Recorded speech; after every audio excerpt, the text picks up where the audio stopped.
Hello, welcome to Learning Now.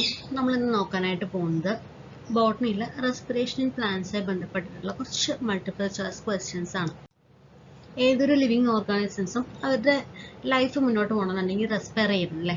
ഇപ്പോൾ human ബീയിങ്സിൽ special ആയിട്ടുള്ള respiratory system തന്നെയുണ്ട്, പക്ഷെ പ്ലാന്റ്സിലാണെന്ന് വെച്ചാൽ അങ്ങനെ സ്പെഷ്യൽ ആയിട്ടുള്ള റെസ്പിറേറ്ററി സിസ്റ്റം ഒന്നും തന്നെ ഇല്ല. നമ്മളതൊക്കെ ക്ലാസ്സിൽ ഓൾറെഡി ഡിസ്കസ് ചെയ്തതാണ്. രണ്ട് ടൈപ്പ് ഓഫ് റെസ്പിറേഷൻ ഉണ്ട്. ഓക്സിജന്റെ സഹായത്തോടു കൂടിയുള്ള എയറോബിക് റെസ്പിറേഷനും ഓക്സിജൻ സഹായം ഇല്ലാതെ നടക്കുന്ന അനഎയറോബിക് റെസ്പിറേഷൻ അല്ലേ. അപ്പം നമ്മൾ മെയിനായിട്ട് ആ കണ്ടന്റുകളൊക്കെയാണ് നമ്മുടെ ടോപ്പിക്കിൽ ഉൾപ്പെടുത്തിയിട്ടുണ്ടായിരുന്നത്. പിന്നെ അതിൻ്റെ കൂടെ ലാസ്റ്റ് ഒരു ചെറിയ പോയിന്റ് റെസ്പിറേറ്ററി കോഷ്യന്റ് എന്ന് പറഞ്ഞിട്ട്. അപ്പോൾ ഇത്രയും പോർഷൻസ് ആണ് നമുക്ക് റെസ്പിറേഷനിലുള്ളത്. ആൻഡ് പ്ലാന്റ് ഫിസിയോളജിയിലെ 3 ടോപ്പിക്കും കൂടെ ചേർന്നതാണ് നമുക്ക് 2 മാർക്ക് ഉള്ളത്. അപ്പോൾ നിങ്ങൾ ആ ഒരു ക്ലാസ് ചെറിയൊരു ക്ലാസ്സാണ്, ആ ക്ലാസ് കാണാം. അത് കഴിഞ്ഞിട്ട് ഈ മൾട്ടിപ്പിൾ ചോയ്സ് ക്വസ്റ്റ്യൻസും കൂടെ കഴിയുമ്പോൾ നിങ്ങൾക്ക് കംപ്ലീറ്റ് ആ ടോപ്പിക്കിൽ നിന്ന് എന്ത് ചോദിച്ചാലും നമുക്ക് എഴുതാനായിട്ട് പറ്റും. ഇതിൽ പരമാവധി അതേ ബന്ധപ്പെട്ടിട്ടുള്ള പരമാവധി ക്വസ്റ്റ്യൻസ് ഇതിൽ ഇൻക്ലൂഡ് ചെയ്തിട്ടുണ്ട് കേട്ടോ. നോക്കാം നമുക്ക്. First question, where does the energy required to carry life processes come from? നമ്മൾക്ക് ലൈഫ് പ്രോസസ് ഒക്കെ നടക്കാനുള്ള എനർജി എവിടെ നിന്നാണ് കിട്ടുന്നത്? എവിടുന്നാ? Food, house, earth, Galaxy. നമ്മൾ കഴിച്ചാലേ നമുക്ക് വല്ല എനർജി കിട്ടുള്ളൂ അല്ലേ. അപ്പോൾ ഫുഡിൽ നിന്നാണ് നമ്മൾക്ക് എനർജി കിട്ടുന്നത്. All the energy required for the life processes is obtained by the oxidation of some macromolecules that we call as food. അതായത് ഫുഡിനെ ഓക്സിഡൈസ് ചെയ്യുക, നമ്മൾ കഴിക്കുന്ന ഫുഡ് ഡൈജഷൻ ചെയ്തിട്ട് ആ ഡൈജസ്റ്റ് ചെയ്തിട്ടുള്ളതിൻ്റെ ഒരു അംശം നമ്മളുടെ സെല്ലുകളിലേക്ക് കൊടുക്കും അല്ലേ. സെല്ലുകളിൽ നിന്നും ഓക്സിജന്റെ സഹായത്തോടു കൂടി അത് ബ്രേക്ക് ഡൗൺ ചെയ്യും. ബ്രേക്ക് ഡൗൺ ചെയ്തിട്ടാണ് എനർജി റിലീസ് ചെയ്യുന്നത്. ആ എനർജിയാണ് നമ്മൾ ഉപയോഗിക്കുന്നത് അല്ലേ. അതാണല്ലോ നമ്മൾ സെല്ലുലാർ റെസ്പിറേഷൻ വെച്ച് പഠിച്ചത്. അപ്പോൾ all living organisms need energy to carry out their daily life activities. അവരുടെ ലൈഫ് ആക്ടിവിറ്റീസ് ഡെയിലി നടക്കണം എന്നുണ്ടെങ്കിൽ ഈ പറയുന്ന എനർജി വേണം. അത് എവിടെ നിന്നാണ് കിട്ടുന്നത്? അത് ഫുഡിൽ നിന്നാണ് കിട്ടുന്നത്. അത് ഫുഡ് നമുക്ക് കാർബോഹൈഡ്രേറ്റ് ആയിട്ടാവാം, അല്ലെങ്കിൽ പ്രോട്ടീൻ ആയിട്ടാവാം, അല്ലെങ്കിൽ ഫാറ്റ്സ് ആയിട്ടാവാം, അല്ലെങ്കിൽ ഓർഗാനിക് ആയിട്ടുള്ള കോമ്പൗണ്ട്, അങ്ങനെ എങ്ങനെ വേണമെങ്കിൽ നമുക്ക് ഫുഡ് അകത്തേക്ക് ചെല്ലാം. പക്ഷെ ഇതെല്ലാം ഓക്സിഡൈസ് ചെയ്തിട്ടായിരിക്കും നമുക്ക് എനർജി റിലീസ് ചെയ്യുന്നത്. Second question, what is meant by cellular respiration? പറഞ്ഞിട്ടുണ്ട്. ബ്രേക്ക് ഡൗൺ ഓഫ് വാട്ടർ ആണോ? Break down of air to consume energy ആണോ? Break down of food materials to release energy ആണോ? Break down of soil to release energy ആണോ? എന്താണ് break down of food materials to release energy? അതല്ലേ ഇപ്പം നമ്മൾ തുടക്കത്തിൽ പറഞ്ഞത്. Cellular respiration is the mechanism of break down of food materials within the cell to release energy and the trapping of this energy for the synthesis of ATP. അതായത് cellular respiration എന്ന് വെച്ചാൽ food മെറ്റീരിയൽസിനെ break down ചെയ്യുന്നു. എവിടെ വെച്ചിട്ട്? സെല്ലിൽ വെച്ചിട്ട്. To release energy. എന്തിനു വേണ്ടിയിട്ട്? എനർജി റിലീസ് ചെയ്യാൻ വേണ്ടിയിട്ട്. ഈ എനർജി എന്തിനാണ് പിന്നീട് ഉപയോഗിക്കുന്നത്? Trapping of this energy for the synthesis of the ATP. Energy currency എന്നറിയപ്പെടുന്ന നമ്മുടെ ATPയുടെ സിന്തസിസിന് വേണ്ടിയിട്ടാണ് ഈ പറഞ്ഞ എനർജി പിന്നീട് ഉപയോഗിക്കുന്നത്. ATPന്റെ ഫുൾ ഫോം എന്താണ്? Adenosine triphosphate. ഇമ്പോർട്ടൻ്റ് ആണ്. മനസ്സിലായല്ലോ. അപ്പോൾ സെല്ലുലാർ റെസ്പിറേഷൻ എന്ന് പറഞ്ഞു കഴിഞ്ഞാൽ break down of food materials to release energy. Option C. Third one, the breaking of which of the following bonds leads to release of energy. Energy release ചെയ്യാൻ വേണ്ടിയിട്ട് എന്താണ് ചെയ്യുക? നമ്മൾ പറഞ്ഞു, ഗ്ലൂക്കോസിൻ്റെ ഒക്കെ നമ്മൾ പറഞ്ഞാണല്ലോ അല്ലേ. ഗ്ലൂക്കോസിൻ്റെ ഒക്കെ ഫിഗറിൽ നമ്മൾ എങ്ങനെയാണ് പറഞ്ഞിട്ടുണ്ടായിരുന്നത്? ഗ്ലൂക്കോസ് പറയുമ്പോൾ 6 കാർബൺ കോമ്പൗണ്ട് ആണ്. അതിനെ ഓക്സിഡൈസ് ചെയ്യാന്ന് പറഞ്ഞു കഴിഞ്ഞാൽ അതിന്റെ കാർബൺ ബോണ്ടിനെ ഒക്കെ നമ്മൾ ബ്രേക്ക് ചെയ്തിട്ട് പോകണല്ലേ. ഫുള്ളി അത് ബ്രേക്ക് ചെയ്താൽ മാത്രമേ ഫുള്ളി ഓക്സിഡൈസ് ചെയ്തെന്ന് പറയാൻ പറ്റുള്ളൂ. അല്ലാതെ ഇരുന്ന് കഴിഞ്ഞാൽ അതിന് പാർഷ്യൽ ഓക്സിഡൈസേഷൻ ഒക്കെ നമ്മൾ പറഞ്ഞതാണ്. അപ്പോൾ PP ബോൺസ് ആണോ, CC ബോൺസ് ആണോ, NN ബോൺസ് ആണോ, SS ബോൺസ് ആണോ? അത് ആലോചിക്കേണ്ട കാര്യമില്ലല്ലോ. ഗ്ലൂക്കോസ് പറയുമ്പോൾ അവിടെ കാർബൺ ബോണ്ടാണുള്ളത്. അപ്പോൾ CC ബോൺസ് ആണ് അവിടെ ഉള്ളത്.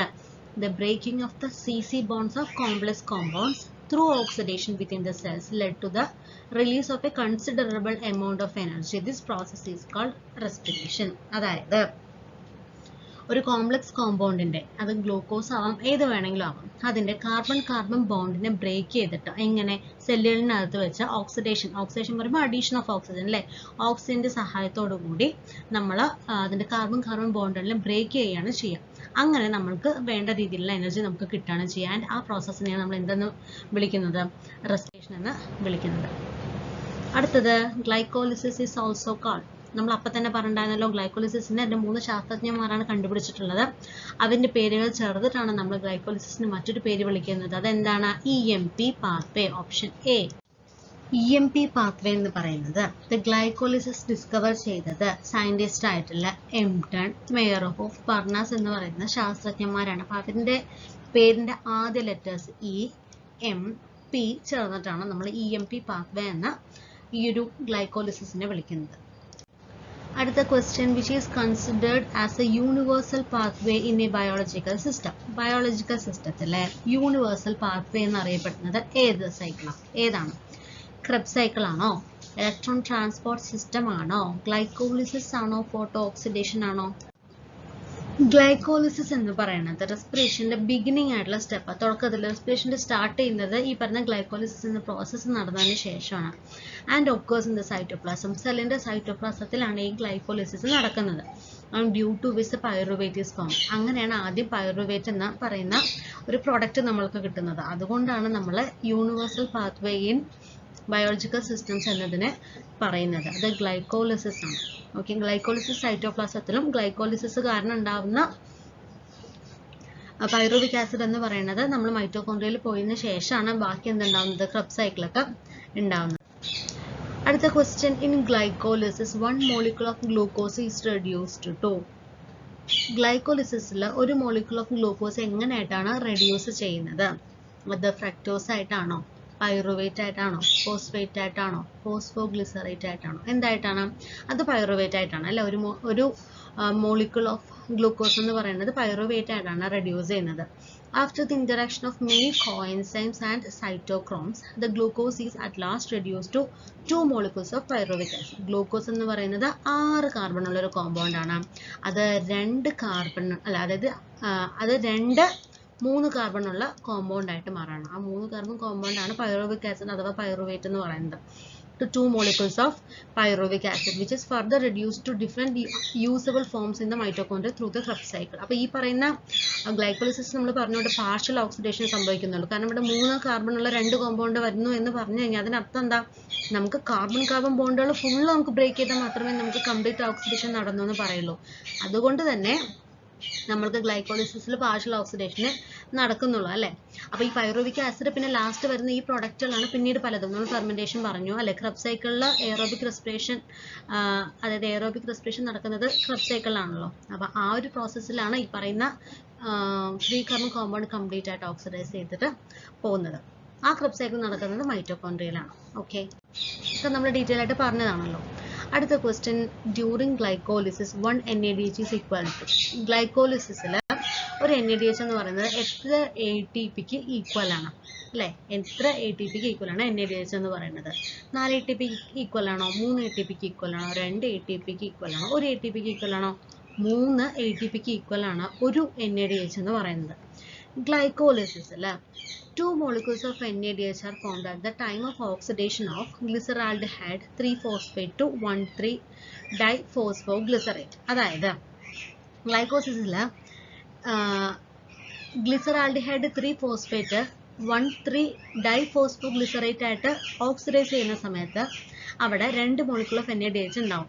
അങ്ങനെ 2 molecule of NADH പറഞ്ഞു കഴിഞ്ഞാൽ ഒരു NADH എന്ന് പറയുന്നത് 3 ATPക്ക് ഈക്വൽ ആണെങ്കിൽ 2 NADH എന്ന് പറയുന്നത് 3 × 2 6 ATPക്ക് ഈക്വൽ ആണ്. അപ്പോൾ this is converted into respective ATP forms during electro transport system. കാരണം നമ്മൾ ഈ പ്രോസസ്സുകളൊക്കെ നടത്തി ലാസ്റ്റ് കിട്ടുന്നത് FADH, NADH, GTP പോലുള്ള സംഭവങ്ങളാണ്. പക്ഷേ ഇതൊക്കെ നമ്മൾക്ക് എനർജി കറൻസി പറയുന്നത് ATP ആണ്. ഇതൊക്കെ ATP ആക്കി മാറ്റണം. ഈ ATP ആക്കി മാറ്റുന്നത് എങ്ങനെയാണെന്ന് വെച്ച് കഴിഞ്ഞാൽ നമ്മളിപ്പോൾ ക്രെബ്സ് സൈക്കിളൊക്കെ നടക്കുന്ന സമയത്ത് ക്രെബ്സ് സൈക്കിളിൻ്റെ ഫൈനൽ പ്രൊഡക്റ്റും NADPയും അതുപോലെ NADHും FADH ഒക്കെയാണ്. അപ്പോൾ ഈ പറയുന്ന പ്രൊഡക്റ്റുകളൊക്കെ തന്നെ ഈ പറയുന്ന ഇലക്ട്രോൺ ട്രാൻസ്പോർട്ട് സിസ്റ്റത്തിൽ കൂടെ കടന്നു പോകുന്നത് കൊണ്ടാണ് നമ്മൾക്ക് ലാസ്റ്റ് ഫൈനൽ ഇത്ര ATP ഉണ്ടെന്നൊക്കെ പറയുന്നത്. നമ്മൾ പറയില്ലേ, ഇപ്പോൾ അനേറോബിക് റെസ്പിറേഷൻ കഴിയുന്ന സമയത്ത് നമുക്ക് ഇത്ര ATP കിട്ടും, അല്ലെങ്കിൽ എയറോബിക് റെസ്പിറേഷൻ കഴിയുന്ന സമയത്ത് നമുക്ക് 38 ATP കിട്ടും എന്നൊക്കെ പറയുന്നത് എന്തുകൊണ്ടാണ്? ഇതിൻ്റെയൊക്കെ കൺവേർഷൻ ഇലക്ട്രോൺ ട്രാൻസ്പോർട്ട് സിസ്റ്റത്തിൽ കൂടെ കടന്നു പോകുന്നത് കൊണ്ടാണ്. ഓക്കെ, അപ്പോൾ this is converted into respective ATP forms during electro transport system. നിങ്ങൾക്ക് പ്രത്യേകിച്ചിട്ട് ഇലക്ട്രോൺ ട്രാൻസ്പോർട്ട് സിസ്റ്റത്തിനെ കുറിച്ച് പറഞ്ഞിട്ടുണ്ടാവില്ല. ശരിക്കും പറയുകയാണെന്നുണ്ടെങ്കിൽ നമുക്ക് ക്രെബ്സ് സൈക്കിളിൽ കൂടെ തന്നെ നമ്മൾ ഇത്ര ATP കിട്ടുമെന്ന് പറയുന്നുണ്ട്. പക്ഷെ അതിനേക്കാളും കറക്റ്റായി പറയാനാണെങ്കിൽ ക്രെബ്സ് സൈക്കിൾ കഴിഞ്ഞിട്ട് ഒരു പ്രോസസ്സ് നടക്കുന്നുണ്ട്, അതാണ് ഇലക്ട്രോൺ ട്രാൻസ്പോർട്ട് സിസ്റ്റം. അങ്ങനെയാണ് നമുക്ക് ഇത്ര ATP കിട്ടുന്നുള്ളത് ഫൈനലായിട്ട് പറയുന്നത്. അടുത്ത question, which of the following compounds are not oxidised to release energy? താഴെ തന്നിരിക്കുന്ന ഏതാണ് എനർജി കിട്ടാൻ വേണ്ടിയിട്ട് ഓക്സിഡൈസ്ഡ് ആവാത്തത്? നമുക്ക് ഒറ്റ നോട്ടത്തിൽ പറയാൻ പറ്റില്ലേ, പ്രോട്ടീൻസും ഫാറ്റ്സും കാർബോഹൈഡ്രേറ്റ്സും ഒന്നും അല്ല. അല്ലേ? അതൊക്കെ ഓക്സിഡൈസ് ചെയ്യാൻ പറ്റുന്ന കാര്യങ്ങളാണ്. DNA നമുക്ക് ഓക്സിഡൈസ് ചെയ്യാൻ പറ്റില്ല. അപ്പോൾ ഓപ്ഷൻ ഡി. ഓക്കെ. അപ്പോൾ nucleic acids like DNA and RNA are never get oxidise to release energy. കാരണം എന്താ? These are integrated parts of the cell. They are used to carry or express different genes in the human beings. അതെന്ന് പറയുന്നത് ഒരിക്കലും നമ്മൾ കഴിക്കുന്ന ഫുഡിൽ കൂടെ കിട്ടുന്നതല്ലല്ലോ. അത് നമ്മളുടെ സെല്ലിലുള്ളൊരു പാർട്ടാണ്. അതുപോലെ തന്നെ അത് നമ്മൾ ഒരു ഹ്യൂമൻ ബീയിങ്ങിൻ്റെ ജീൻസ് ട്രാൻസ്പോർട്ട് ചെയ്യാൻ വേണ്ടി മാത്രമാണ് DNA, which carry out different functions like the formation proteins. അത് വേറെയും ചില കാര്യങ്ങൾ ചെയ്യുന്നുണ്ട്. എന്തൊക്കെയാണ്? പ്രോട്ടീൻസ്, ഫാറ്റ്സ്, കാർബോഹൈഡ്രേറ്റ്സിൻ്റെ ഫോർമേഷനൊക്കെ സഹായിക്കുന്നുണ്ട് എന്നല്ലാതെ അതിന് നമുക്ക് ഒരിക്കലും ഓക്സിഡൈസ് ചെയ്തിട്ട് എനർജി ഒന്നും നമുക്ക് കിട്ടില്ല. അടുത്ത question, the net gain of ATP in glycolysis is dash ATP. നമ്മൾ ഗ്ലൈക്കോളിസിസ് കഴിയുമ്പോൾ നമുക്ക് ടോട്ടൽ കിട്ടുന്ന ATP എത്രയാണ്? 16 ATP ആണോ, 32 ATP ആണോ, 4 ATP ആണോ, 8 ATP ആണോ? നമുക്കറിയാം ഗ്ലൈക്കോളിസിസ് കഴിഞ്ഞ് നമുക്ക് കിട്ടുന്നത് 8 ATP ആണ് അല്ലേ? ഈ 8 ATP പിന്നെയും ഫെർമെൻറ്റേഷൻ നടക്കുന്ന സമയത്ത് 6 കുറയുമ്പോഴാണ് ഫെർമെൻറ്റേഷന് ശേഷം നമുക്കാകെ 2 ATP കിട്ടുള്ളൂ. പക്ഷേ ഗ്ലൈക്കോളിസിസ് കഴിഞ്ഞ് നമുക്ക് ഉറപ്പായിട്ടും 8 ATP കിട്ടും. ഇൻ ഗ്ലൈക്കോളിസിസിൽ 2 NADH ഫോം ചെയ്യുന്നുണ്ട്. അതിനർത്ഥം അവിടെ 6 ATP അവിടെ കിട്ടുന്നതാണ്. ഇതിൻ്റെ കൂടെ തന്നെ there is also the production of 2 more ATPs after transfer of high energy phosphate into ADP adds to this, thus making the total of 8. അതായത് ഈ 6 ATPൻ്റെ കൂടെ ഒരു ഹൈ എനർജി ഫോസ്ഫേറ്റ് ADPയിലേക്ക് ട്രാൻസ്ഫർ ചെയ്യുന്നതുകൊണ്ട് തന്നെ അതിൻ്റെ കൂടെ ഒരു എക്സ്ട്രാ 2 ATPയും കൂടെ കിട്ടും. അങ്ങനെയാണ് 6+2 മൊത്തം 8 ATP ആയിട്ട് നമ്മൾക്ക് കിട്ടുന്നത്. അപ്പോൾ ഇങ്ങനെ ആലോചിക്കാം, ഗ്ലൈക്കോളിസിസ് കഴിഞ്ഞാൽ നമ്മൾക്ക് മൊത്തം 8 ATP കയ്യിൽ കിട്ടുന്നുള്ളത് ആലോചിക്കാം. Which of the following acts as the energy currency? അതിന് പ്രത്യേകിച്ച് പറയണ്ടല്ലോ അല്ലേ? ATP, enzymes, proteins, DNA. അത് ATP ആണ്. ATP or adenosine triphosphate acts as the energy currency of the cell. The energy which is released by the oxidation of respiratory substrates is stored in ATP. അല്ലേ? Respiratory substrate പറയുമ്പോൾ എന്താണോ ഈ oxidise ചെയ്യുന്നത്, അത് fats ആവാം അല്ലേ, fats ആവാം, അല്ലെങ്കിൽ അത് പ്രോട്ടീൻസ് ആവാം, കാർബോഹൈഡ്രേറ്റ് ആവാം, എന്ത് വേണമെങ്കിലും. അപ്പോൾ അതിലേത് എന്താണോ ഓക്സിഡൈസ് ചെയ്യുന്നത് ആ സബ്സ്ട്രേറ്റുകളാണ് നമ്മൾ റെസ്പിറേറ്ററി സബ്സ്ട്രേറ്റ് എന്ന് പറയാം. അപ്പോൾ അത് ഓക്സിഡൈസ് ചെയ്ത് കിട്ടുന്ന എനർജിയൊക്കെ സ്റ്റോർ ചെയ്ത് വെക്കുന്നത് ആരാ? ATP. So that we can use it for future purpose. അത് സ്റ്റോർ ചെയ്തിട്ട് നമുക്ക് ആവശ്യമുള്ള സമയത്ത് ആ എനർജി നമുക്ക് ഉപയോഗിക്കാൻ പറ്റും. അതുകൊണ്ടാണ് ATP നമ്മൾ എനർജി കറൻസി എന്ന് പറയുന്നത്. അടുത്ത question, the enzyme that serves as a connecting link between glycolysis and Krebs cycle is, ഏതാണ് ആ എൻസൈം? അവിടെ ഒരു ലിങ്ക് റിയാക്ഷൻ നമ്മൾ പറഞ്ഞിട്ടുണ്ടായിരുന്നു അല്ലേ? ഫോസ്ഫോഇനോൾ പൈറുവിക് ആസിഡ് ആണോ, ഗ്ലിസറാൽഡിഹൈഡ് ആണോ, അസറ്റൈൽ കോഎൻസൈം A ആണോ, ഐസോമറേസ് ആണോ? ഒന്നും നോക്കണ്ട, അസറ്റൈൽ കോഎൻസൈം A ആണ് അല്ലേ? Acetyl coenzyme A or activated acetate is formed as a result of the combination of pyruvate with sulfur containing coenzyme A. അല്ലേ? Acetyl coenzyme A എന്ന് പറയുന്നത് എങ്ങനെയാണ് ഉണ്ടാവുന്നത്? പൈറുവേറ്റും അതിൻ്റെ കൂടെ തന്നെ സൾഫർ അടങ്ങിയിട്ടുള്ള കോയിൻസൈം എയും കൂടെ കമ്പൈൻ ചെയ്തിട്ടാണ്. ഈ പോയിന്റിന് പറയുന്നത്, ഈ സ്റ്റെപ്പിന് പറയുന്ന പേരാണ് ഗേറ്റ് വേ സ്റ്റെപ്പ് അല്ലെങ്കിൽ ലിങ്ക് റിയാക്ഷൻ. എന്തുകൊണ്ടാണ്? As it connect the 2 main processes of respiration. റെസ്പിറേഷൻ്റെ പ്രധാനപ്പെട്ട 2 പ്രോസസ്സുകളാണ് ഗ്ലൈക്കോളിസിസും ക്രെബ്സ് സൈക്കിളും. ഗ്ലൈക്കോളിസിസ് അനൈറോബിക് റെസ്പിറേഷനിൽ വരുന്നത്, ക്രെബ്സ് സൈക്കിൾ എന്ന് പറയുന്നത് എയറോബിക് റെസ്പിറേഷനിൽ വരുന്നത്. അപ്പോൾ ഈ 2 സംഭവത്തിനും കൂടെ ലിങ്ക് ചെയ്യുന്നത് ഇതായതുകൊണ്ടാണ് നമ്മൾ എന്ത് പറയുന്നത്? ലിങ്ക് റിയാക്ഷൻ എന്ന് പറയുന്നത്. ആൻഡ് ആ ലിങ്ക് ചെയ്യുന്ന എൻസൈം ആരാണ്? Acetyl coenzyme A. Very very important. അടുത്ത question, which of the following gases do plants require for respiration? റെസ്പിറേഷന് വേണ്ടിയിട്ട് ആവശ്യമുള്ള ഗ്യാസ് ഏതാ? Oxygen, carbon dioxide, nitrogen, water. Water ഇതെല്ലാം ഗ്യാസ് അല്ല, വിടാം. നൈട്രജൻ വരും. നമ്മൾക്ക് പൊതുവെ പ്ലാന്റ്സ് എന്ന് പറയുമ്പോൾ ഓക്സിജൻ, കാർബൺ ഡൈ ഓക്സൈഡ് മാത്രം ഗേഷ്യസ് എക്സ്ചേഞ്ച് ഉള്ളൂ. ആദ്യം മനസ്സിൽ വരുന്നത് കാർബൺ ഡൈ ഓക്സൈഡ് ആണ്. അല്ല, കാരണം ഫോട്ടോസിന്തസിസിനാണ് നമുക്ക് കാർബൺ ഡൈ ഓക്സൈഡ് ആവശ്യം. റെസ്പയർ ചെയ്യുന്ന എല്ലാവരും ഓക്സിജൻ ആണ് റെസ്പയർ ചെയ്യുക കേട്ടോ. അത് നോട്ട് ചെയ്യുക. ഓപ്ഷൻ A, ഓക്സിജൻ ആണ് റെസ്പിറേഷന് വേണ്ടി ഉപയോഗിക്കുക. Plants do not require carbon dioxide, nitrogen or water vapor for respiration. Respiration അവർക്ക് അതിൻ്റെ ഒന്നും ആവശ്യമില്ല. Like human beings. Human beings-നെ പോലെ തന്നെ plants also require oxygen for respiration so that they can release carbon dioxide. അപ്പോൾ അങ്ങനെ അവർ ഓക്സിജൻ എടുത്ത് carbon dye oxide release ചെയ്യുക ചെയ്യാം. This is through photosynthesis that they require carbon dioxide and release oxygen in a very large amount. ഫോട്ടോസിന്തസിസിൻ്റെ സമയത്താണ് അവർ carbon dye oxide എടുത്തിട്ട് ഓക്സിജന് പരമാവധി പുറത്തേക്ക് വിടുന്നത്. അല്ലാത്ത കേസിൽ റെസ്പയർ ചെയ്യുമ്പോൾ അവരെന്താ ചെയ്യുന്നത്? ഓക്സിജൻ തന്നെയാണ് അകത്തേക്ക് എടുക്കുന്നത്. By the use of which of the following structures plants exchange gases? Plants gas exchange ചെയ്യുന്നത് ഏതിൽ കൂടെയാണ്? സ്റ്റെമ്മിൽ കൂടെയാണോ, റൂട്ടിൽ കൂടെയാണോ, ബാർക്കിൽ കൂടെയാണോ, സ്റ്റൊമാറ്റയിൽ കൂടെയാണോ? ഏതിൽ കൂടെയാ? പ്ലാന്റ്സ് സ്റ്റൊമാറ്റയിൽ കൂടെയാണ് സാധാരണ ഗ്യാസസ് എക്സ്ചേഞ്ച് നടക്കുന്നത്. Plants unlike animals have no specialised organs for gases exchange. അവർക്ക് ഗ്യാസസ് എക്സ്ചേഞ്ചിന് പ്രത്യേകിച്ചിട്ടൊരു നമുക്ക് ലങ്സ് പോലെ അവർക്കൊന്നുമില്ല. But they use stomata and lenticels for the purpose. പക്ഷേ ഇവരുടെ ബോഡിയിലുള്ള ലെൻറ്റിസൽസും സ്റ്റൊമാറ്റയും യൂസ് ചെയ്തിട്ടാണ് ഇവർ റെസ്പിറേഷൻ നടത്തുന്നത്. Plants can easily get along without any specialised respiratory organ. അപ്പോൾ ഈ ഒരു സംഭവത്തിന് ഈ സ്റ്റൊമാറ്റ കാണുന്നത് എവിടെയാണ്? ലീവ്സിലാണ്. ലെൻറ്റിസൽസ് അതിൻ്റെ ബാർക്കിലും കാണും. അപ്പോൾ അങ്ങനെ ആ എല്ലാ ഭാഗത്തേക്കും വേണ്ടത് ഈ സ്റ്റൊമാറ്റയും ലെൻറ്റിസൽസും കൂടെ തന്നെ നടക്കുന്നതുകൊണ്ട് പിന്നെ സെപ്പറേറ്റ് ആയിട്ട് ഇനിയിപ്പോൾ അവർക്കൊരു ഓർഗൻ്റെ ആവശ്യമൊന്നും വരുന്നില്ല. അടുത്ത question, why plants can get along without the need for specialised respiratory system? എന്തുകൊണ്ടാണ് പ്ലാന്റ്സിന് പ്രത്യേകിച്ചൊരു റെസ്പിറേറ്ററി സിസ്റ്റം ആവശ്യമില്ലാതെ വരുന്നത്? It would be an extra expense ആണോ? അല്ല. ദേ ഡോണ്ട് ലൈക്ക് ഇറ്റ് അല്ല. Each plant part take care of its own needs. അതാണ് കാരണം. ഇലയ്ക്ക് വേണ്ടത് സ്റ്റൊമാറ്റയിൽ കൂടി എടുക്കും, സ്റ്റെമ്മിന് വേണ്ടത് ലെൻറ്റിസൽസിൽ കൂടി എടുക്കും. പിന്നെ ഇപ്പോൾ വേറെ ഏത് വഴിയും അവർക്ക് ശ്വസിക്കേണ്ട കാര്യമില്ലല്ലോ. അതുകൊണ്ടാണ് oxygen is easily available for all the parts of the plants. അതല്ല, ഇതാണ് ഓപ്ഷൻ സി ആണ് കറക്റ്റ് ആൻസർ. അപ്പോൾ അതിന് പ്രധാനമായിട്ടും ഈ റെസ്പിറേറ്ററി ഓർഗൻസ് ഇല്ലാത്തതിന് പ്രധാനമായിട്ടും 3 പോയിന്റ് ഉണ്ട്. നമ്മൾ അന്ന് ക്ലാസ്സിൽ പറഞ്ഞേ ഉള്ളൂ, അവിടെ നിങ്ങൾ എഴുതിയിട്ട് കണ്ടിട്ടുണ്ടാവില്ല കേട്ടോ. അപ്പോൾ ഇതാണ് ആ 3 points. Each plant part take care of its own gas exchange needs. ഓരോ പ്ലാന്റ് പാർട്ടും അവരവരുടേതായിട്ടുള്ള ഗ്യാസ് എക്സ്ചേഞ്ച് നീഡ്സ് അവർ തന്നെ ചെയ്യുന്നുണ്ട്.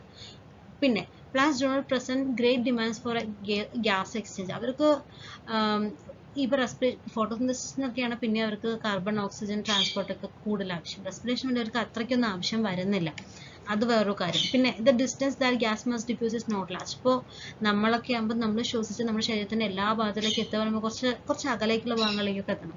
പക്ഷെ ഇവിടെ സ്റ്റെമ്മിൻ്റെ വഴിയിലും ശ്വസിക്കുന്നുണ്ട്, ലീഫിൻ്റെ വഴി ശ്വസിക്കുമ്പോൾ പിന്നെ അത്രയും ഓക്സിജൻ കിട്ടാത്ത ഭാഗങ്ങളൊന്നും അവിടെ ഉണ്ടാവില്ല. അപ്പം അത്രയും വലിയ ഡിസ്റ്റൻസിലേക്കൊന്നും ഈ ഗ്യാസ് എക്സ്ചേഞ്ച് നടക്കേണ്ട കാര്യമില്ല. അതൊക്കെ കൊണ്ടാണ് റെസ്പിറേറ്ററി ഓർഗൻ സെപ്പറേറ്റ് ആയിട്ട് പ്ലാന്റ്സിലില്ലാത്തത്. What are lenticels? Openings on the surface of bark, openings on the surface of roots, pores on leaves, pores on stem. പറയാനാണെന്നുണ്ടെങ്കിൽ കറക്റ്റ് ആയിട്ട് പറയുന്നത് openings on the surface of the bark. ഓപ്പണിങ്സും പോർസും എന്താ? Pores പറയുമ്പോൾ അത് തൊള, അത് അങ്ങനെ തന്നെ, നമുക്ക് അടയ്ക്കാനും തുറക്കാനൊന്നും പറ്റില്ലല്ലോ. നമ്മളിപ്പോൾ ടൊമാറ്റോ ഒക്കെ എടുക്കുകയാണെന്നുണ്ടെങ്കിൽ അതിനെ ആ ഗാർഡ് സെൽസ് വെച്ച് തന്നെ കൺട്രോൾ ചെയ്യാനായിട്ട് സാധിക്കും. ഓക്കെ, അപ്പം അതുകൊണ്ടാണ് openings on the surface of BARC എന്ന് പറയുന്നത് കേട്ടോ. സ്റ്റെമ്മുള്ള living cells are organized in thin layers inside and beneath the bark. സ്റ്റെമ്മിലൊക്കെ തന്നെ ലിവിങ് സെല്ലുകളൊക്കെ ഓർഗനൈസ് ചെയ്യണമെങ്കിൽ തിൻ ലെയേഴ്സ്, നമ്മുടെ ബാർക്കിന് തൊട്ട് താഴെയുള്ള തിൻ ലെയേഴ്സിലാണ് അത് കാണുന്നത്. They also have openings called lenticels. അവർക്ക് ചില ഓപ്പണിങ്സ് ഉണ്ട്, അതാണ് ലെൻറ്റിസൽസ് എന്ന് പറയുന്നത്. The cells in the interior are dead. ഇന്റീരിയറിലൊക്കെ ഡെഡ് ആയിട്ടുള്ള സെല്ലുകളായിരിക്കും. And only provide mechanical support മാത്രമേ ആ പറയുന്ന ഡെഡ് സെല്ലുകളെ കൊണ്ട് ഉപകാരം ഉള്ളൂ. ഓക്കെ, അപ്പോൾ ലെൻറ്റിസൽസ് സർഫസ് ഓഫ് ദ ബാർക്കിൽ കാണുന്ന opening. What is the strategy of the plants to oxidise glucose? ഗ്ലൂക്കോസിനെ ഓക്സിഡൈസ് ചെയ്യാൻ വേണ്ടിയിട്ടുള്ള പ്ലാന്റ്സിൻ്റെ സ്ട്രാറ്റജി എന്താ? Oxidise glucose in several large സ്റ്റെപ്പുകൾ ചേർന്നിട്ടാണ് ഓക്സിഡൈസ് ചെയ്യുന്നത്. അതോ സെവറൽ കുഞ്ഞു സ്റ്റെപ്പുകൾ ഉണ്ടായിട്ടാണ് ഓക്സിഡൈസ് ചെയ്യുന്നത്? അതോ റെഡ്യൂസ് ചെയ്യണോ? ഗ്ലൂക്കോസിൻ്റെ റിഡക്ഷൻ ആണോ നടക്കുന്നത് ഒരുപാട് സ്റ്റെപ്പുകളായിട്ട്? അത് ചെറിയ സ്റ്റെപ്പുകളായിട്ട് റെഡ്യൂസ് ചെയ്യണോ ഗ്ലൂക്കോസ് ചെയ്യുന്നത്? ഒരിക്കലല്ല, ഓക്സിഡേഷനാണ് സംഭവിക്കുന്നത് അല്ലേ? ഗ്ലൂക്കോസിൽ ഓക്സിഡേഷനാണ് സംഭവിക്കുന്നത്. അപ്പോൾ ഓപ്ഷൻ ബി, ചെറിയ സ്റ്റെപ്പുകളായിട്ട് ഓക്സിഡൈസേഷൻ ഓഫ് ഗ്ലൂക്കോസ് ആണ് സംഭവിക്കുന്നത്. Strategy that the plant cell uses is to catabolize the glucose molecule in such a way that not all the liberated energy goes out as heat. അതായത് plant cell use ചെയ്യുന്ന strategy എന്താണെന്ന് വെച്ച് കഴിഞ്ഞാൽ glucose മോളിക്യൂളിനെ കാറ്റബോളൈസ് ചെയ്യും. പക്ഷേ അവിടെ ശ്രദ്ധിക്കുന്ന കാര്യം എന്താ വെച്ച് കഴിഞ്ഞാൽ ഇത് നടക്കുന്ന സമയത്ത് കുറേ എനർജി വേസ്റ്റ് ആവാതെ നോക്കും, അതായത് ഹീറ്റ് ആയിട്ട് പുറത്തേക്ക് പോകാണ്ട് നോക്കും. അപ്പോൾ the key is to oxidise glucose not in one step. അപ്പം അതുകൊണ്ടാണ് ഒറ്റ സ്റ്റെപ്പിൽ ചെയ്യാണ്ട് അത് ചെറിയ സ്റ്റെപ്പുകളായിട്ട് ഓക്സിഡൈസേഷൻ നടക്കുന്നത്. What is the breakdown of glucose to pyruvic acid known as? ഗ്ലൂക്കോസിനെ പൈറുവിക് ആസിഡ് ആക്കി മാറ്റുന്ന പ്രോസസ്സ് എന്താ? അതാണല്ലോ ഗ്ലൈക്കോളിസിസ്. റെസ്പിറേഷനും കമ്പഷനും ഹൈഡ്രോളിസിസ് ഒന്നും അല്ലാതെ ഗ്ലൂക്കോസ് പൈറുവിക് ആസിഡ് ആയിട്ട് മാറുന്ന പ്രോസസ്സ് ഗ്ലൈക്കോളിസിസ് ആണ്.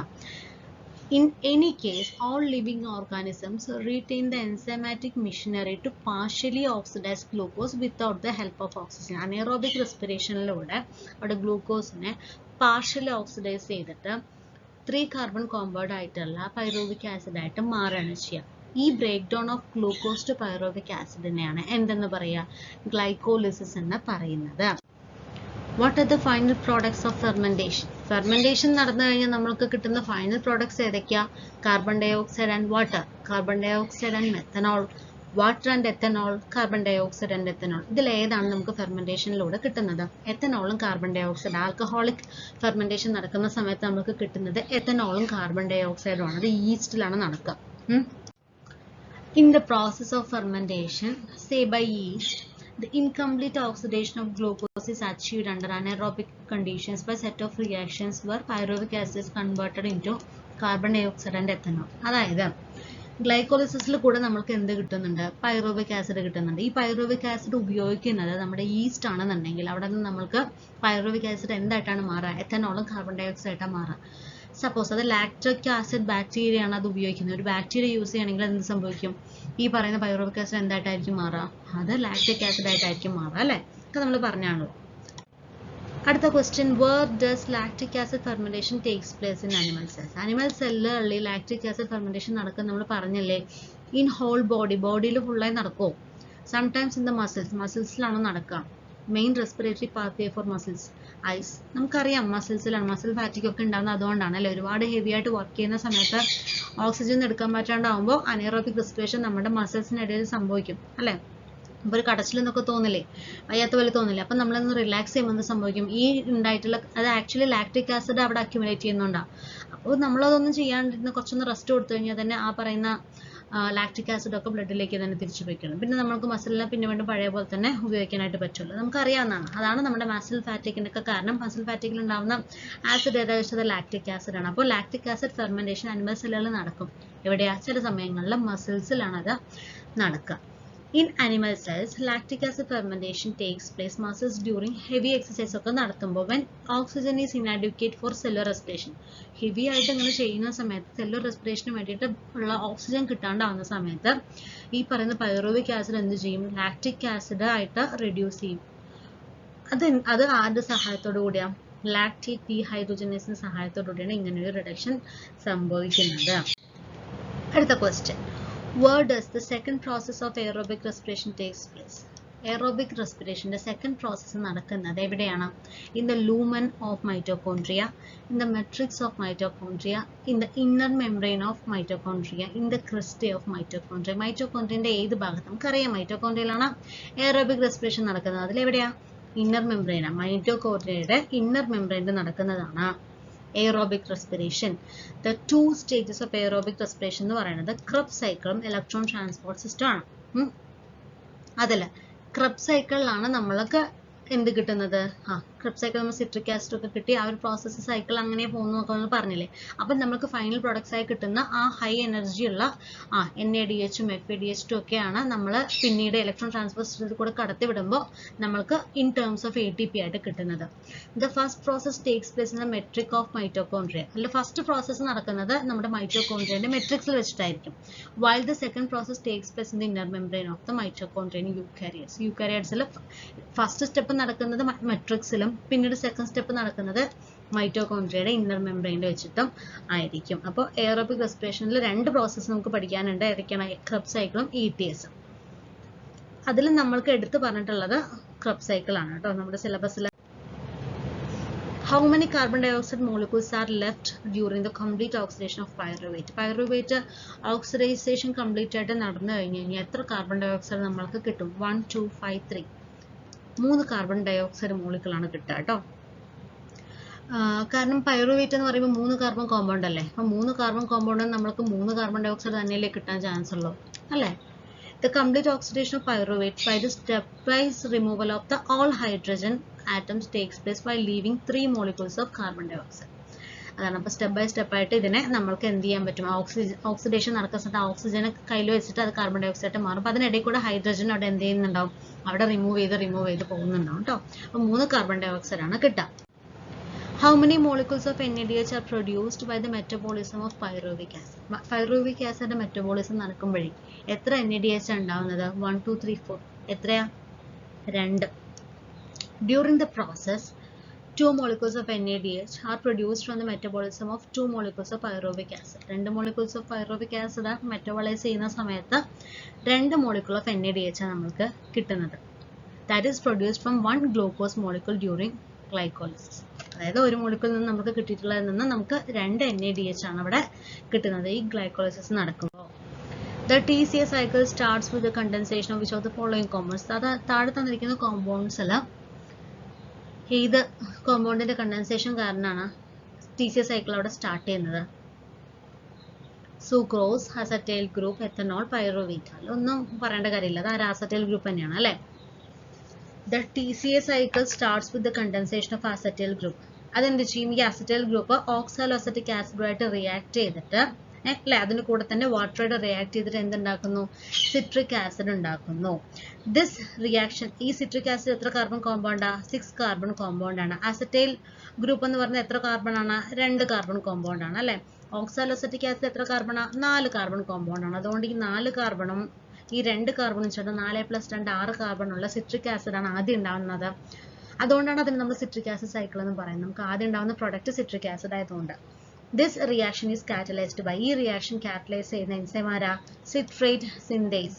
അതിന്റെ കൂടെ തന്നെ ഒരു കോഎൻസൈം എയും കൂടെ അവിടെ റിലീസ് ചെയ്യുന്നുണ്ട്. പിന്നെ further citrate is isomerised into isocitrate. പിന്നീട് ഈ സിട്രേറ്റ് ഐസോമറൈസ് എന്നൊരു എൻസൈമിന്റെ സഹായത്തോടു കൂടി സിട്രേറ്റ് ഐസോസിട്രേറ്റ് ആയിട്ട് മാറുന്നുണ്ട്. ഓക്കെ, അപ്പോൾ ആരുടെ കണ്ടൻസേഷൻ ആണ് അവിടെ നടക്കുന്നത്? അസറ്റൈൽ ഗ്രൂപ്പിന്റെ കണ്ടൻസേഷൻ ആണ് നടക്കുന്നത്. അടുത്ത question, which of the following compounds is the first member of the TCA cycle? ആരാ? അപ്പൊ പറഞ്ഞല്ലേ ഉള്ളൂ, ആരാണത്?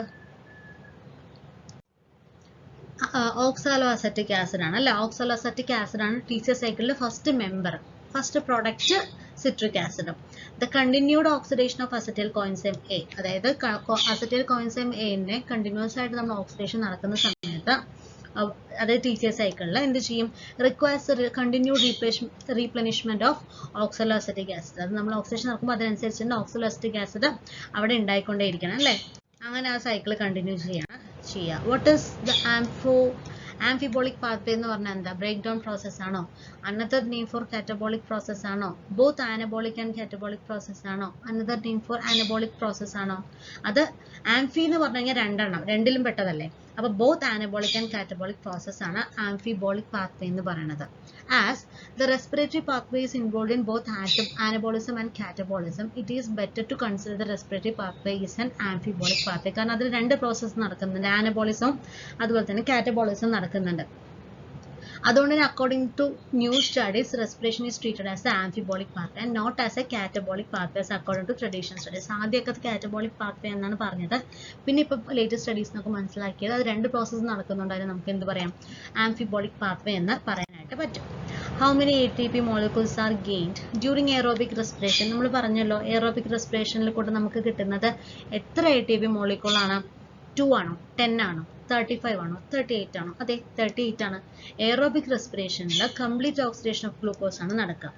There can be a net of 38 ATP molecules during aerobic respiration. അതായത് ഒരു ഗ്ലൂക്കോസ് മോളിക്യൂൾ അവിടെ എയറോബിക് റെസ്പിറേഷൻ നടക്കുന്ന സമയത്ത് നമുക്ക് കിട്ടുന്നത് 38 ATP ആണ്. നല്ലോണം എനർജി നമുക്ക് അവിടെ നിന്ന് കിട്ടുന്നുണ്ട് ഇപ്പോൾ എയറോബിക് റെസ്പിറേഷൻ നടക്കുന്ന സമയത്ത്. പക്ഷെ അനറോബിക് നമുക്ക് ഒരിക്കലും അത്ര എനർജി കിട്ടില്ല.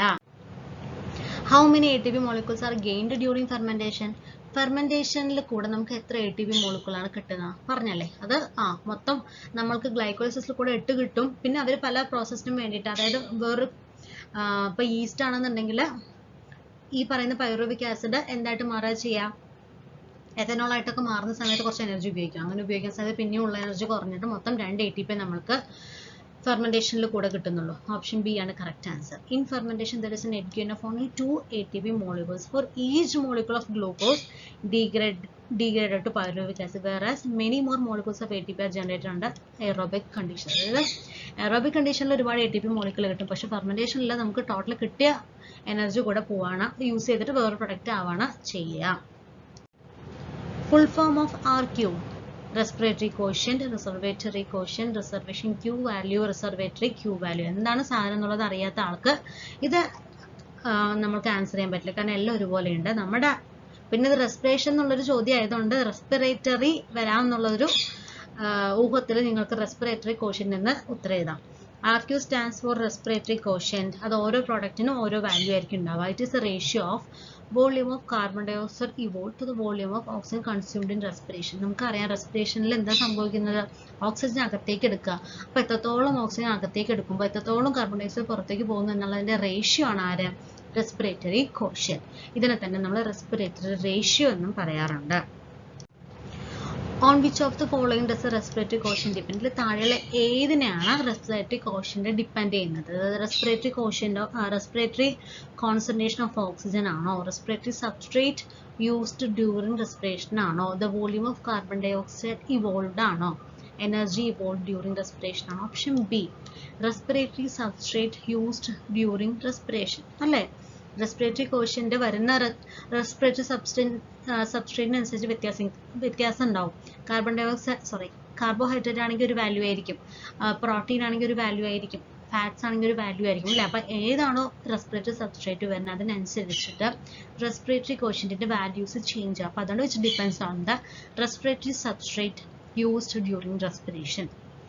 The respiratory quotient depends upon the type of respiratory substrate used during respiration. അപ്പോൾ റെസ്പിറേറ്ററി ക്വസ്റ്റ്യൻ എന്ന് പറയുന്നത് ഇതിനെ ഡിപ്പെൻഡ് ചെയ്യുന്നുണ്ട്. ലിവിങ് ഓർഗാനിസത്തിൽ respiratory substrates are often more than one. ഒന്നിനേക്കാളും വ്യത്യാസമുള്ള വാല്യൂ ആയിരിക്കും റെസ്പിറേറ്ററി സബ്സ്ട്രേറ്റിന് ഉണ്ടാവുക ലിവിങ് ഓർഗാനിസത്തിൽ. What is the respiratory question for organic acid? Organic ആസിഡിൽ എത്രയാണ് റെസ്പിറേറ്ററി ക്വസ്റ്റ്യൻ ഉണ്ടാവുക? More than 1, less than 0, 0, less than 1 but greater than 0. അപ്പോൾ organic acids have RQ value more than 1 ആണ്, ഗ്രേറ്റർ ദാൻ 1 ആയിരിക്കും organic ആസിഡ്സിനുള്ള value, RQ value. But when proteins and respiratory substrates ഒക്കെ എടുക്കുകയാണ്, അതായത് പ്രോട്ടീൻസ് ആണ് respiratory substrate എന്ന് പറയുകയാണെങ്കിൽ അതിൻ്റെ റേഷ്യോ എന്ന് പറയുന്നത് 1നേക്കാൾ താഴെ ഏതാണ്ട് 0.9 വാല്യൂ ആയിരിക്കും. പ്യുവർ ആയിട്ടുള്ള പ്രോട്ടീൻസോ ഫാറ്റ്സോ are never used as respiratory substrates. Pure ആയിട്ടുള്ള പ്രോട്ടീൻസും ഫാറ്റ്സും ശ്രദ്ധിക്കണം, പ്യുവർ ആയിട്ടുള്ള പ്രോട്ടീൻസും ഫാറ്റ്സും റെസ്പിറേറ്ററി സബ്സ്ട്രേറ്റ് ആയിട്ട് ഉപയോഗിക്കുക എന്നാണ് പറയുന്നത്. അപ്പോൾ ഇത്രയും കാര്യങ്ങളാണ് ഈ ഒരു വീഡിയോയിലുള്ളത്. അപ്പോൾ നിങ്ങളുടെ ആ ക്ലാസ്സിലുമായി ബന്ധപ്പെട്ടിട്ടുള്ള ഈ ഒരു MCQ നിങ്ങൾ പഠിച്ചു കഴിഞ്ഞാൽ എന്തായാലും ഇതിനുള്ള ഏത് ക്വസ്റ്റ്യൻ വന്നാലും അറ്റൻഡ് ചെയ്യാൻ പറ്റും, 100% ഷുവർ ആണ്. കാരണം അതിൽ പറയാത്ത കുറച്ച് കാര്യങ്ങൾ ഇതിൽ ഇൻക്ലൂഡ് ചെയ്തിട്ടുണ്ട്. അതിൽ നമ്മൾ ജനറലായിട്ട് എല്ലാ ടോപ്പിക്കും ഓരോന്ന് നമ്മൾ പറഞ്ഞിട്ടുണ്ട്. അപ്പോൾ അതിൽ പെടാത്ത 2-3 കാര്യങ്ങൾ കൂടെ എക്സ്ട്രാ ഇൻക്ലൂഡ് ചെയ്തിട്ടുണ്ട്. ഓക്കെ, അപ്പോൾ ഇത് രണ്ടും കൂടെ നന്നായി നോക്കുക. Thank you.